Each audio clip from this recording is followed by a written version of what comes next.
আসসালামু আলাইকুম, আশা করি সবাই ভালো আছেন। আজকের ক্লাসে স্বাগতম, যেখানে আমি গ্রামার এবং ভোকাবুলারির মিশ্রণে অনেকগুলো পয়েন্ট আপনাদেরকে দেখিয়ে দিব। এবং আমি যে পয়েন্টগুলো আজকের ক্লাসে আপনাদেরকে দেখাবো, যে প্রশ্নগুলো দেখাবো, এগুলো বিভিন্ন জায়গায় এসছে, ফ্রিকোয়েন্টলি আসছে।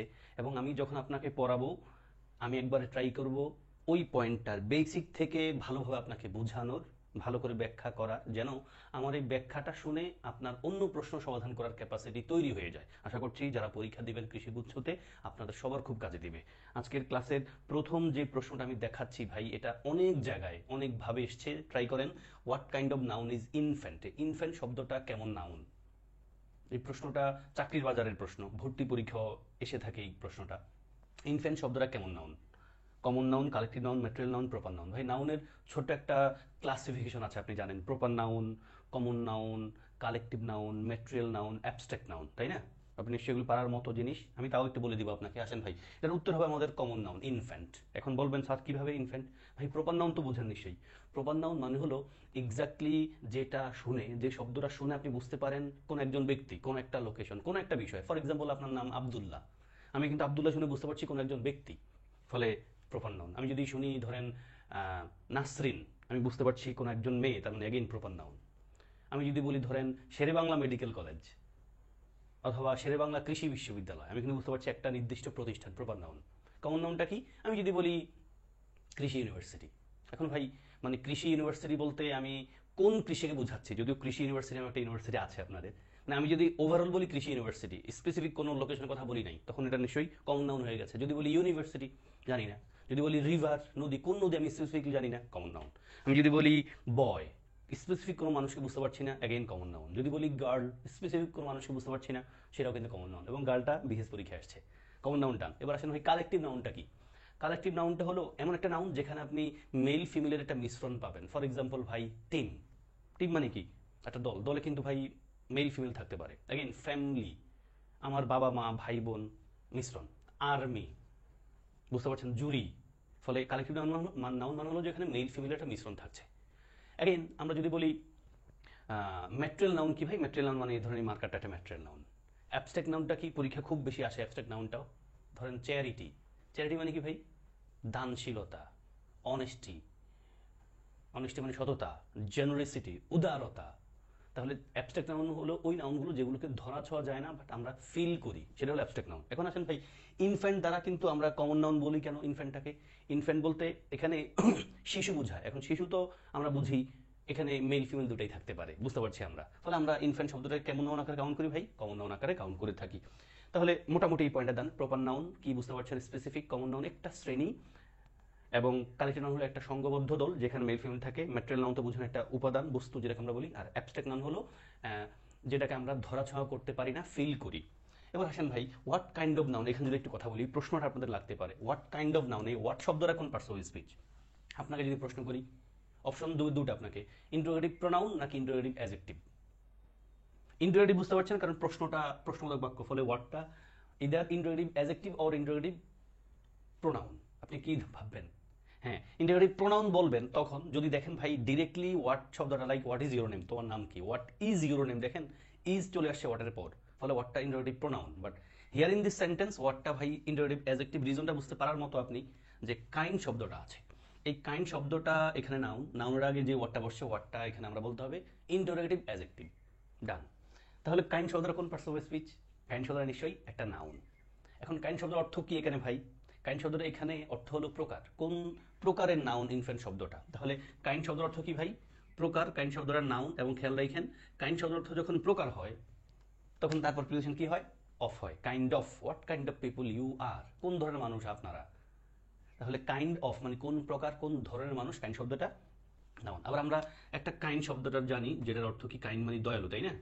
যে teachers R kind to students, মানে টিচাররা স্টুডেন্টদের প্রতি দয়ালু। তাহলে দেখেন ভাই, কাইন্ড টু মানে কি? দয়ালু। কাইন্ড মানে দয়ালু, কাইন্ড টু সামওয়ান, কারোর প্রতি কেউ দয়ালু। তাহলে কাইন্ড শব্দটা ভাই তখন অ্যাজিটিভ হয়েছে। দেখেন একই ওয়ার্ড, আমরা বাক্যের কনটেক্সটের কারণে এখানে কাইন্ড প্রকার অর্থ দিচ্ছে, তারপর প্রিপোজিশন অফ, কাইন্ড শব্দের নাউন। এখানে কাইন্ড দয়ালু অর্থ দিচ্ছে, তারপর প্রিপোজিশন টু, কাইন্ডটা কি ভাই? অ্যাডজেক্টিভ। আশা করি বোঝাতে পেরেছি। আমি বেসিক ধরেই বলার ট্রাই করেছি এই পয়েন্টটা। ডান, আমি মনে হয় নেক্সট প্রশ্নে চলে যাই। অ্যান্ড দেন ভাই second question, identify the correct spelling, কোন বানানটা কারেক্ট? এইটার বাংলা অর্থ হলো সমতা। Identify the correct spelling. উত্তর নিশ্চয়ই আপনি পেরে যাওয়ার কথা। যদি না পারেন আপনার কাজ কি ভাই, খাতায় লিখে ফেলেন। ওকে, খাতায় লিখে ফেলেন 2-3 বার, দ্যাটস ইট। ইকুইলিব্রিয়াম ভাই, ইকুইলিব্রিয়াম, EQUI, ইকুইলিব্রিয়াম, ইকুইলিব্রিয়াম মানে সমতা। আর একটা প্রশ্ন করবো আপনাকে, করে ফেলি। আইডেন্টিফাই দ্য কারেক্ট সেন্টেন্স, এটা কোন ক্যাটাগরির বাক্য? খুব ইজি কোয়েশ্চেন, বাট পরীক্ষা এখন দেখা যায়। এটা একটা ইম্পারেটিভ সেন্টেন্স। আমরা জানি আদেশ, নিষেধ, অনুরোধ, উপদেশ এগুলো বুঝালে কিন্তু ইম্পারেটিভ সেন্টেন্স হয়। তাহলে বলছে বাক্যটা ঠিক করো, এবং আইডেন্টিফাই শব্দটা ভার বুঝতে পারছেন। যদি প্রশ্ন করি দ্য কারেক্ট স্পেলিং, কারেক্ট শব্দটা কোন পার্টস যদি আপনাকে আমি প্রশ্ন করি, আমি জানি আপনি আমাকে কি লিখবেন, অ্যাডজেক্টিভ লিখবেন। ইয়েস, কারেক্ট শব্দটা অ্যাডজেক্টিভ, কারণ স্পেলিং শব্দটা নাউন, স্পেলিং শব্দটাকে মডিফাই করেছে কারেক্ট শব্দটা। তবে আমি আরেকটা প্রশ্ন আপনাকে করব, আপনারা সবাই আমাকে কমেন্টে লিখে যাবেন। আমি যদি আপনাকে বলি কারেক্ট দ্য সেন্টেন্স, আমি লিখলাম কি ভাই, কারেক্ট দ্য সেন্টেন্স। আমার কথা নিশ্চয়ই শুনতে পাচ্ছেন, কারেক্ট দ্য সেন্টেন্স। এখন আমার প্রশ্ন হলো এই কারেক্ট শব্দটা কি? এখানে বললাম correct the, correct spelling, correct অ্যাজেরি বলে দিলাম। আপনার জন্য প্রশ্ন, আপনি আমার কমেন্টে লিখবেন সবাই, কারেক্ট দ্য সেন্টেন্স, এই কারেক্ট শব্দটা কোন পার্টস অফ স্পিচ? অপশন আমি দিব না, আপনি নিজে বের করে নেন, পার্টস অফ স্পিচের মধ্যে যে কোনো একটা। ওকে ভাই, আমি মনে হয় সামনেই চলে যেতে পারি আপনাদেরকে নিয়ে। কোয়েশ্চেন 3, অ্যাগেন খুব ভালো প্রশ্ন ভাই, অনেক জায়গায় আসে। ইভেন এই প্রশ্ন কৃষি গুচ্ছ ভর্তি পরীক্ষার কোন একটা ইউনিভার্সিটিতেও এসছে। এটা চাকরি বাজারের প্রশ্ন, ভর্তি পরীক্ষা দেখা যায়। আমাদের যে গুচ্ছ ভর্তি পরীক্ষা হয় না, সেখানেও এই প্রশ্নটা এসছে। I will do it tomorrow, এ বাক্যে টুমোরো কোন পার্টস অফ স্পিচ? এবং এই প্রশ্নটা শিক্ষক নিবন্ধন পরীক্ষা এসছে। প্রশ্নটা কি ভাই, I will do it tomorrow, আমি আগামীকাল এটা করবো, টুমোরো শব্দটা কোন পার্টস অফ স্পিচ? যারা আমার সাথে আমাদের এই সিরিজে সবগুলো ক্লাস করছেন, এবং গত 2 বছর আমি বলে থাকি, গত 2 বছর আমি আপনাদের কৃষি গুচ্ছ নিয়ে অনেকগুলো ক্লাস নিয়েছি। ট্রাস্ট মি ভাই, আপনি ইংলিশে যত খারাপ হন না কেন, যদি আমার গত 2 বছর এবং এই বছরের ক্লাসগুলো করতে থাকেন, আপনার কৃষি গুচ্ছের ইংলিশে 10-এ 7-8 পাইতে কষ্ট করতে হবে না ইনশাআল্লাহ।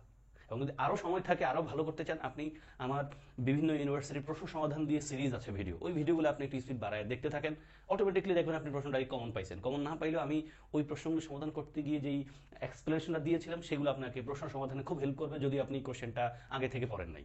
আসেন ভাই, টুমোরো কোন পার্টস অফ স্পিচ? আমি উত্তর দেখাই, একটু ছোট্ট ব্যাখ্যা দিব ভাই। টুমোরো মানে কি ভাই, আগামীকাল। আই উইল ডু ইট, আমি এটা করব আগামীকাল। কখন? আগামীকাল। কখন? আগামীকাল। এই পয়েন্টটা আমি বলি যে বাক্যের ভার্বকে আপনি যদি কখন, কোথায়, কিভাবে, কতটুকু, কতবার দিয়ে প্রশ্ন করে আনসার পান, সেটা কি হবে ভাই, অ্যাডভার্ব। তাহলে আই উইল ডু ইট, আমি এটা করব, কখন করব? আগামীকাল, অ্যাডভার্ব। এখন টুমোরো দেখলে সবসময় আবার আন্দাজ অ্যাডভার্ব মাইরে দিয়েন না, একটু সতর্ক থাকা উচিত। লাইক দিস সেন্টেন্স আমি লিখেছি আপনাকে, I will do it from tomorrow. কি লিখেছি? I will do it from tomorrow. এটা বলছি I will do it tomorrow, আমি এটা আগামীকাল করব। আর এখানে সেন্টেন্স একটু ঘুরিয়ে দিয়েছি আপনি পারার মতো, আই উইল ডু ইট, আমি এটা করব ফ্রম টুমোরো, আগামীকাল থেকে। এখানে দুটো অ্যাঙ্গেল আছে, উত্তর দুটা হতে পারে, অ্যাডভার্ব হতে পারে, আবার নাউন হতে পারে। বলবেন স্যার এই কেমন জিনিস? ভাই অ্যাডভার্ব হবে যদি আপনি I will do it from tomorrow নিচে আন্ডারলাইন করেন। ফ্রম টুমোরো নিচে আন্ডারলাইন করা থাকলে আপনি বলুন অ্যাডভার্বিয়াল ফ্রেজ। হাউ এভার পরীক্ষায় আসলে এটা হয়তো টুমোরো নিচে আন্ডারলাইন করে থাকবে, I will do it from tomorrow, আমি আগামীকাল থেকে এটা করব। তাহলে এখানে ফ্রম শব্দটা যেহেতু আপনি জানেন প্রিপোজিশন, প্রিপোজিশনের পরে এই টুমোরোটা আসা এসেছে, বিধায় আমরা টুমোরোটাকে বলবো এখানে নাউন। আশা করি বুঝতে পেরেছি। তাহলে ভাই টুমোরো প্রথম সেন্টেন্স আমাদের কোশ্চেনে অ্যাডভার্ব। কখন, কোথায়, কিভাবে, কতটুকু, কতবার দিয়ে প্রশ্ন করে আনসার পেলে আমরা সেটাকে অ্যাডভার্ব বলি, ফ্রেজ হলে অ্যাডভার্বিয়াল ফ্রেজ বলি, ক্লজ হলে ক্লজ বলি। আর এখানে I will do it from tomorrow, from tomorrow নিচে আন্ডারলাইন করে দিলে আপনি বলবেন অ্যাডভার্বিয়াল ফ্রেজ। বাট পরীক্ষায় প্রশ্ন আসার চান্স হলো টুমোরোটা নিচে আন্ডারলাইন করে দিবে, অ্যাডভার্ব বলবেন না, বরং কি বলবেন ভাই, নাউন বলবেন। রিজন, ফ্রম এর পর একটা শব্দ আছে নাউন, কামিং ব্যাক। 4 নম্বর সেন্টেন্স ভাই, এটা বিশেষ পরীক্ষায় কারেকশন আকার এসেছিল। এই প্রশ্ন বিভিন্ন ভর্তি পরীক্ষা আসছে, আমাদের মেডিকেল ভর্তি পরীক্ষায় এই প্রশ্নটা এসছে, ঢাকা ইউনিভার্সিটি ভর্তি পরীক্ষায় এই প্রশ্নটা এসছে। Which sentence is correct? Again আপনি একটু চিন্তা করেন উত্তরটা কি। আমি উত্তর দেখাই আপনাকে, ছোট করে ব্যাখ্যা দিব। আপনি কিন্তু প্রত্যেকটা প্রশ্ন একটু চিন্তা করেন ভাই, মানে আপনি যা পড়ছি যদি একটু চিন্তা করে পড়ি, পড়াটা খুব লং লাস্ট করে। উত্তর হলো আমাদের খ। রিজনটা কি ভাই, আসেন। উইচ সেন্টেন্স ইজ কারেক্ট, শুরুতে বলি ভাই, উইচ সেন্টেন্স ওই আগের মতো, হোয়াট কাইন্ড অফ নাউন, এই উইচটাও কিন্তু ভাই বুঝতে পারছেন একটা interrogative adjective, like what kind of noun is infant, উইচটা অ্যাডজেক্টিভ, সেন্টেন্সটা নাউন। তাহলে উইচ সেন্টেন্স ইজ কারেক্ট, কোন বাক্যটা কারেক্ট আমরা খুঁজবো। আসেন, এখানে আমাদের উত্তর খ নিলাম কেন? দেখেন ভাই, আপনি নিশ্চয় জেনে থাকবেন নিড এবং ডেয়ার, এই দুটো শব্দ মুখস্থের মতো রাখতে পারেন ভাই। নিড এবং ডেয়ার, এই দুটো শব্দকে আমরা দুটা ভার্ব আকারে ইউজ করতে পারি, দুই অ্যাঙ্গেলের ভার্ব, অক্সিলারি ভার্ব আকারে ইউজ করতে পারি, আবার প্রিন্সিপাল ভার্ব আকারে ইউজ করতে পারি, নিড এবং ডেয়ার দুটো ভার্বকে। এবং নিড এবং ডেয়ার ভার্ব দুটা যদি মোডাল অক্সিলারি হয়, আমরা জানি ভাই মোডাল অক্সিলারির পর ভার্বের বেস ফর্মটা বসে, মানে ভার্বের সাথে এস, ইএস, আইএনজি কিছু যুক্ত হয় না। যদি মোডাল অক্সিলারি হয়। আর যদি নিড এবং ডেয়ার ভার্ব দুটা প্রিন্সিপাল ভার্ব আকারে বাক্যে ব্যবহৃত হয়, আমরা জানবো এদের পর আরেকটা ভার্ব যদি আসে সেটারে আমরা ইনফিনিটিভ লিখতে হয়। আসেন তাহলে হি নিডস নট গো, ভাই মিলে না, কারণ নিডস শব্দটার সাথে এস লিখেছে, সাবজেক্ট যেহেতু হি আছে, ফলে বুঝতে পারছি নিডস যেহেতু এস দিয়েছেন, তার মানে নিডসটা কি প্রিন্সিপাল ভার্ব, তারপর ইনফিনিটিভ থাকা উচিত নাই যেটা, ফলে বাদ। বি নাম্বার দেখেন হি, ঠিক আছে, হি নিড নট গো, দেখেন তার যাওয়া দরকার নাই। দেখেন ভাই নিড শব্দটা বসা আছে, সাবজেক্ট হি লিখা আছে, স্টিল এস নাই, ফলে বুঝে নিচ্ছে নিডটা কি মডেল অক্সিলারি, তারপর ভার্বের বেস ফর্ম লেখা আছে গো, ডান, ক্লিয়ার। আর গ নম্বরে হি ডু নট নিড, ভাইয়া তো আমরা লিখি না, হি ডু নট কে আমরা লিখি হি ডাজ নট লিখি। Then he does not need go, does not need দিয়ে বুঝতে পারছে কিন্তু ভাই নিডটা প্রিন্সিপাল ভার্ব, এগেইন শুধু গো লেখা আছে, টু গো লিখতে হবে, ফলে এটাও বাদ। উত্তর হচ্ছে ভাই খ, হি নিড নট গো, তার যাওয়ার দরকার নাই। তাহলে নিড এবং ডেয়ারটাকে আমরা প্রিন্সিপাল ভার্ব আকারে ইউজ করতে পারি, মোডাল অক্সিলারি আকারে ইউজ করতে পারি। যদি মোডাল অক্সিলারি আকারে ইউজ করি ভাই, তারপর দেখবেন আপনি ভার্বের বেস ফর্ম লিখতে হবে। যদি প্রিন্সিপাল ভার্ব আকারে লিখতে হয় আপনি তারপর ইনফিনিটিভ লিখবেন, যদি ভার্ব থাকে, না থাকলে তার আপনার লেখা দরকার নাই। ওকে ভাই, তাহলে আমাদের হি নিডস নট গো না, হি নিডস নট মানে he needs not to go, এমনটা আমরা লিখতে হবে। মূল পয়েন্ট হলো নিডস যেহেতু প্রিন্সিপাল ভার্ব, আপনি টু গো লিখবেন, মানে ইনফিনিটিভ লিখবেন, এটা ঠিক আছে। দেখেন মডাল বেস ফর্ম, এটা ডাজ ডু নট তো দিয়ে ভুল, এই জন্য ডাজ নট হওয়া উচিত। আর he does not need to go, দেখেন ভাই নিড আমাদের প্রিন্সিপাল ভার্ব, ফলে টু গো লিখতে হচ্ছে। Coming back, 5 number question, call name indicates, এটা কেমন জিনিস, এটা মানে কি? ইডিয়মস আকারে আপনারা পড়ে থাকবেন। Call name indicates, rebuking, calling bell, calling নাকি স্পিকিং? নিশ্চয়ই পারবেন ভাই, না পারলে একটু পড়ে নিন। কল নেম মানে হলো ভাই রিবিউক করা, মানে কি গালিগালাজ করা, বকা দেওয়া। কল নেম মানে কি ভাই রিবিউকিং। দেন আপনারা যারা ইংলিশ পড়াশোনা করছেন, যদি মনে হয় কোনো কিছু নিয়ে আমার কোনো হেল্প প্রয়োজন, লাইক কোনো কোর্সের কথা বা আপনার কোনো কিছু জানতে চান আমার কাছ থেকে, আপনি চাইলে এই নাম্বার হোয়াটসঅ্যাপ মেসেজ দিতে পারেন। কামিং ব্যাক, কোয়েশ্চেন 6 and 7 আসেন ভাই। He was dressed dash a black suit, খুব important question. Either he or his friends dash done it. Subject verb agreement থাকা আসা কোয়েশ্চেন, প্রিপোজিশনের কোয়েশ্চেন, এবং আমি ট্রাই করব না এখানে এমন কিছু আপনাদেরকে দেখানোর যেটা আপনার পরীক্ষায় আসতে পারে না, ফলে খুব অ্যাটেনশন দিয়ে আমার ক্লাসগুলো করার ট্রাই করবেন। কোশ্চেন 6, 7 যদি আপনাদের উত্তর দেখাই আপনাদের চিন্তা হয়ে গেলে, আসেন ভাই। 6 উত্তর হচ্ছে he was dressed in black, in a black suit, মানে কেউ কোন কালার ড্রেস পরে আছে, আমরা ওটা বলতে ড্রেসড ইন সামথিং এমনটা বলি আমরা। তাহলে he was dressed in a black suit, মানে তিনি একটা ব্ল্যাক স্যুট পরে আছেন। হি ওয়াজ ড্রেসড মানে তারে পরানো হয়েছে, মূল পয়েন্ট এটা, পেসিভ মুডে আছে, অ্যাক্টিভে না কিন্তু। হি ওয়াজ ড্রেসড, যদি বলতাম হি ড্রেসড মানে তিনি পরিধান করেছিলেন, হি ওয়াজ ড্রেসড মানে তাকে পরিধান করানো হয়েছিল, তার মানে যাকে পরিধান করা হয়েছিল তিনি আইদার ছোট মানুষ ওর খুব মুরব্বী, যিনি নিজের পোশাক পরতে পারেন না। তাহলে he was dressed in a black suit. And then either he or his friends, বুঝতে পারছেন ভাই, এটা সাবজেক্ট ফর এগ্রিমেন্টের একটা পয়েন্ট। তো either he or his friends আপনারা জেনে থাকবেন। আইদার অর, এই যে আইদার অর দিয়ে যখন দুটো সাবজেক্ট যুক্ত হয়, either he or his friend দুটো সাবজেক্ট যখন যুক্ত হয়, তখন আমরা সেকেন্ড সাবজেক্টটা দিয়ে ভার্ব নির্ধারণ করে থাকি। তাহলে দেখেন ভাই, আইদারের পরে হি আছে, অরের পরে হিজ ফ্রেন্ডস, দুটো নাউন আছে, হি আছে, হিজ ফ্রেন্ডস আছে। এখন আমরা কাকে ধরে আমাদের ভার্ব নির্ধারণ করব? হিজ ফ্রেন্ডসকে সাবজেক্ট ধরবো নাকি হিকে ধরবো? আমরা জানি আইদার অর, নেইদার নর, নট অনলি বাট অলসো দিয়ে যখন দুই সাবজেক্ট যুক্ত হয়, সেকেন্ড সাবজেক্টটাকে আমরা সাবজেক্ট কাউন্ট করে ভার্ব নির্ধারণ করি। ফলে হিজ ফ্রেন্ডস যেহেতু প্লুরাল, ফলে আপনি অপশনের মধ্যে কোনটা নেবেন? আমার মনে হয় আপনি অপশন গ আছে হ্যাভ প্লুরাল এবং ক আছে আর প্লুরাল, আপনি কাকে নেবেন? আপনি আর নেবেন কিনা? Either he or his friends are done মানে কি না, আমরা কিন্তু বলতে চাইছি আর ডান বলতে বোঝায় লোকে শেষ এমনটা, কিন্তু এখানে আমরা বলতে চাইছি নর্মাল কথা, যে সে অথবা তার বন্ধুরা এই কাজটা করেছে, নিজেরাই ডিরেক্ট করেছে। ভাই আমরা আর ডান মানে আমরা জানি এমিজার ওয়াজারের পরে যদি ভার্বের 3 নম্বর ফর্ম হয়ে যায়, বাক্যটা পেসিভ মুড। বাক্যটা কি পেসিভ মুড। লাইক আমি যদি বলি he is hit, he is hit মানে কি ভাই, হিট শব্দের 3 ফর্ম হিট আপনি জেনে থাকেন। তাহলে হি ইজ হিট মানে কি, নর্মাল বাক্য এমন হইতো অ্যাক্টিভে যে হি ইজ হিটিং মানে কি সে হিট করতেছে, হি ইজ হিটিং, এমিজারের পরে ভার্বের সাথে আইএনজি মানে বাক্যটা অ্যাক্টিভ মোডে আছে, হি ইজ হিটিং, সে হিট করতেছে। আর যদি বলি হি ইজ হিট মানে তারে হিট করা হয়েছে, হি ইজ হিট মানে কি তারে হিট করা হয়েছে, পেসিভ মুড। তাহলে এখানে আমরা এমিজার ওয়াজারের পর যদি ভার্বের 3 নম্বর ফর্মটা পাই, থার্ড ফর্মটা পাই, বাক্যটা পেসিভ মুড। ফলে আর ডান লিখতে পারছেন না, আমরা বাক্যে দেখছি সে অথবা তার বন্ধুরা এটা করছে, এটা বোঝাচ্ছে, ফলে active mood, have done it. তাহলে either he or his friends have done it. And then 8 number question ভাই, ভেরি ভেরি ইম্পর্টেন্ট কোয়েশ্চেন, যেটা অনেক জায়গায় প্রশ্ন আসছে, এবং এই মুডের প্রশ্ন বিশেষ পরীক্ষা একাধিকবার এসছে, মেডিকেল ভর্তি পরীক্ষায়, মানে রীতিমতো আপনি এমন কোনো অ্যাঙ্গেলের পরীক্ষা পাবেন না বাংলাদেশে যেখানে এই প্রশ্নটা আসে নাই। রিজন, এটা ভুল করার খুব চান্স থাকে।